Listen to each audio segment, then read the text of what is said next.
கர்த்தருக்கு ஸ்தோத்திரம். அவர் என் விண்ணப்பங்களின் சத்தத்தை கேட்டார். அத சொன்னா, ஆண்டவரே என்னை கூப்பிடுங்க, நீ மௌனமா இருக்கிறது போல இருக்கிறீரே, ஆனால் கொஞ்ச நேரத்திலே, இந்த 5 வசனம் முடிவடைகிற நேரத்திலே ஆண்டவர் என் விண்ணப்பங்களின் சத்தத்தை கேட்டார். அல்லேலூயா.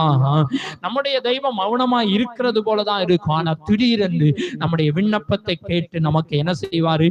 பலன் கொடுப்பார். நம்ம நிறைய நேரத்துல ஆண்டவர்கிட்ட கேட்டிருப்போம், ஆண்டவரே நான் இவ்வளவு ஜெபம் பண்றேன், இவ்வளவு காரியம் செய்யறேன், ஆனா என் விண்ணப்பத்திற்கு பதிலே இல்லையே, என் கண்ணீருக்கு பதிலே இல்லையா நம்ம கேட்கலாம். ஆனால் ஆண்டவர் நிச்சயமாய் நம்முடைய ஜெபத்திற்கு, நம்முடைய விண்ணப்பத்திற்கு பதில் தருவார். தாவீது ஆண்டவருடைய சமூகத்துல ஜெபிக்கிறார், ஆண்டவரே நீங்க பார்த்துக்கோங்க, நீங்க பார்த்துக்கோங்கன்னு சொல்லி முடிச்சு அடுத்த உடனே பதில் வருகிறது.